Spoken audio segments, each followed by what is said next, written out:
নমস্কাৰ study and learn Assam YouTube চেনেললৈ আপোনাক সকলোকে স্বাগতম জনাইছোঁ। আজি আমি আলোচনা কৰিম ৱৰ্ল্ড জিকেৰ ওপৰত কেইটামান গুৰুত্বপূৰ্ণ কুৱেশ্যন এনচাৰ। যিবিলাক কুৱেশ্যন এনচাৰ আপোনালোকৰ আগন্তুক দিনত আহিব লগা অসম চৰকাৰৰ বিভিন্ন ধৰণৰ প্ৰতিযোগিতামূলক পৰীক্ষাত হেল্প হোৱাৰ লগতে ভাৰত চৰকাৰৰ বিভিন্ন ধৰণৰ প্ৰতিযোগিতামূলক পৰীক্ষাত নিশ্চয় সহায় হ'ব। আপোনালোকে প্ৰথমৰ পৰা শেষলৈকে ভিডিঅ'টো চাব আৰু স্কিপ নকৰিব।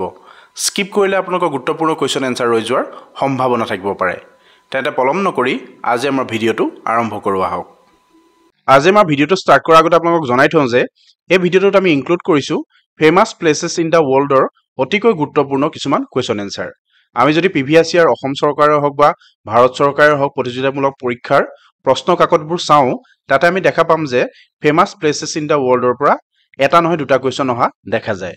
সেইবাবে আমি ভিডিঅ'টো প্ৰস্তুত কৰিবলৈ চেষ্টা কৰিছোঁ আৰু আপোনালোকক কৈ থওঁ যে এই ভিডিঅ'টোতে আমি সমূহ ঠাই ইয়াতে ইনক্লুড কৰা নাই, কাৰণ এটা ভিডিঅ'তে যদি আমি সমূহ বিশ্ববিখ্যাত ঠাইসমূহ আলোচনা কৰোঁ আপোনালোক কনফিউজ হৈ যাব পাৰে। সেইবাবে আমি পাৰ্ট বাই পাৰ্ট আপলোড কৰিম। আপোনালোক আমাৰ লগত জড়িত হৈ থাকক আৰু পোনপ্ৰথমবাৰৰ বাবে যদি আপোনালোক আমাৰ চেনেলটোতে আহিছে, চেনেলটো ছাবস্ক্ৰাইব কৰি ৰাখক ইয়াৰ পিছৰ পাৰ্টকেইটা আপোনালোকে চাবৰ বাবে।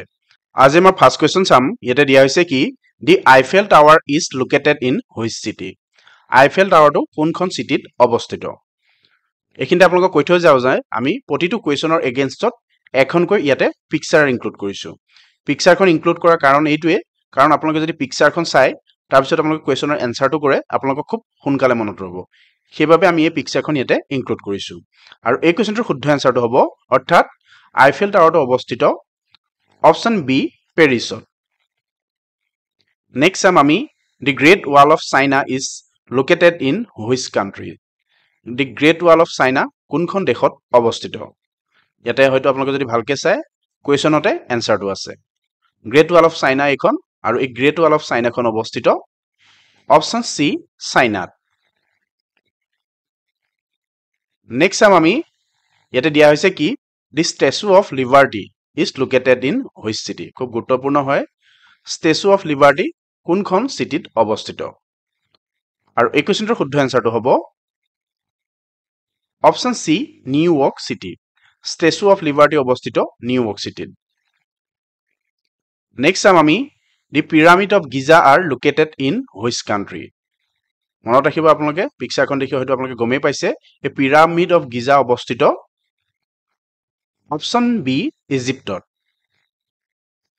নেক্সট চাম আমি ইয়াতে দিয়া হৈছে কি the Acropolis is located in which city. আপোনালোকে মনত ৰাখিব আৰু এই কুৱেশ্যনটোৰ শুদ্ধ এনচাৰটো হ'ব অপশ্যন বি এথেন্স। এৰ'পলিছ এথেন্সত অৱস্থিত। পিকচাৰখন দেখি হয়তো আপোনালোকে গম পাইছে। নেক্সট চাম আমি ইয়াতে দিয়া হৈছে কি the Christ the Redeemer statue is located in which country. আপোনালোকে এই যীশু খ্ৰীষ্টৰ মূৰ্তিটো হয়তো সকলোৱে দেখিছে। এই যীশু খ্ৰীষ্টৰ মূৰ্তিটো কোনখন কাণ্ট্ৰিত অৱস্থিত?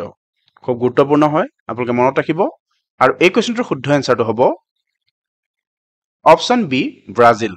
যীশু খ্ৰীষ্টৰ এই প্ৰতিমূৰ্তিটো অৱস্থিত ব্ৰাজিলত।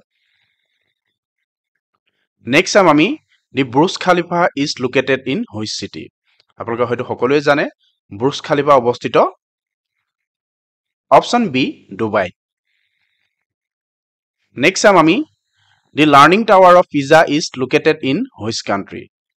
আপোনালোকে পিকচাৰটো দেখি গম পাইছে লাৰ্ণিং টাৱাৰ অফ পিজা এই টাৱাৰটো কোনখন কাণ্ট্ৰিত অৰ্থাৎ কোনখন দেশত অৱস্থিত? আৰু এই কুৱেশ্যনটোৰ শুদ্ধ এনচাৰটো হ'ব অপশ্যন চি ইটালী। নেক্সট চাম আমি ইয়াতে দিয়া হৈছে কি the Golden Gate bridge is located in which city. আপোনালোকে পিকচাৰখন চাই ল'ব, এইখন হৈছে দ্য গল্ডেন গ্ৰেট ব্ৰিজ, আৰু এই দ্য গল্ডেন গ্ৰেট ব্ৰিজখন কোনখন চিটিত অৱস্থিত? আপোনালোকে হয়তো সকলোৱে জানে the Golden Gate bridge located in San Francisco. So' option A is the correct answer. Next চাম আমি Petra is located in which country. Petra কোনখন দেশত অৱস্থিত? খুব গুৰুত্বপূৰ্ণ হয়, আৰু এই কুৱেশ্যনটোৰ শুদ্ধ এনচাৰটো হ'ব অৰ্থাৎ পিট্ৰা অৱস্থিত অপশ্যন বি জৰ্ডানত। নেক্সট চাম আমি the Kremlin is located in which city. আৰু এই কুৱেশ্যনটোৰ শুদ্ধ এনচাৰটো হ'ব ক্ৰিমলিন অৱস্থিত অপশ্যন চি মস্কোত। নেক্সট চাম আমি ইয়াতে দিয়া হৈছে কি The Angkor Wat Temple Complex is located in which country? The Angkor Wat Temple Complex কোনখন কান্ট্ৰিত অৱস্থিত? আৰু এই কোৱেশ্চনটোৰ শুদ্ধ এনসাৰটো হ'ব অপশন বি কম্বোডিয়া অৰ্থাৎ The Angkor Wat Temple Complex কম্বোডিয়াত অৱস্থিত। নেক্সট চাম আমি ইয়াতে দিয়া হৈছে কি Mount Everest is located in which countries? আপোনালোকে হয়তো সকলোৱে জানে Mount Everest কোন দুখন দেশৰ অৱস্থিত আৰু এই কোৱেশ্চনটোৰ শুদ্ধ এনসাৰটো হ'ব option B Nepal and China. Mount Everest Nepal আৰু চাইনাত অৱস্থিত। নেক্সট কোৱেশ্চন চাম আমি ইয়াতে দিয়া হৈছে কি The Blue Mosque is located in which city? খুব গুৰুত্বপূৰ্ণ হয় আমাৰ অসম চৰকাৰৰ কোনোবা এটা প্ৰতিযোগিতামূলক পৰীক্ষাত এই কোৱেশ্চনটো অহা দেখা গৈছিল আৰু ইয়াতে সুধিছে কি The Blue Mosque কোনখন দেশত অৱস্থিত? খুব গুৰুত্বপূৰ্ণ হয় আৰু এই কোৱেশ্চনটোৰ শুদ্ধ এনসাৰটো হ'ব অপশন এ ইস্তাম্বুল। নেক্সট চাম আমি ইয়াতে দিয়া হৈছে কি The Sistine Chapel is located in which country? খুব গুৰুত্বপূৰ্ণ হয় আপোনালোকে পিকচাৰটো চাই ল'ব আৰু এই Sistine Chapel অৱস্থিত অপশন সি ভেটিকান সিটি। নেক্সট চাম আমি The Mount Kilimanjaro is located in which country? খুব গুৰুত্বপূৰ্ণ হয় Mount Kilimanjaro। এই Mount Kilimanjaro কোনখন দেশত অৱস্থিত? আৰু হয়তো আপোনালোকে সকলোৱে জানে Mount Kilimanjaro অৱস্থিত অপশন বি টানজানিয়াত। নেক্সট চাম আমি পিকচাৰটো দেখি হয়তো আপোনালোকে সকলোৱে গমে পাইছে The Big Bang is located in which city? খুব গুৰুত্বপূৰ্ণ হয় এই কোৱেশ্চনটো এনসাৰটো আপোনালোকে আমাক কমেন্ট বক্সত জনাব। খুব ইজি আৰু কমন কোৱেশ্চন হয় আপোনালোকে পিকচাৰটো দেখি হয়তো গমে পাইছে The Big Bang is located in which city? এই কোৱেশ্চনটোৰ এনসাৰ আপোনালোক সকলোৰে পৰা আমি কমেন্ট বক্সত বিচাৰিলো। ধন্যবাদ ইমানলৈকে আপোনালোকে আমাৰ ভিডিঅ'টো চোৱাৰ বাবে আপোনালোক সকলোকে অশেষ ধন্যবাদ থাকিল। আগন্তুক দিনত আমাৰ গুৰুত্বপূৰ্ণ ভিডিঅ'বোৰ পাবৰ বাবে আমাৰ চেনেলটো সাবস্ক্ৰাইব কৰি ৰাখিব।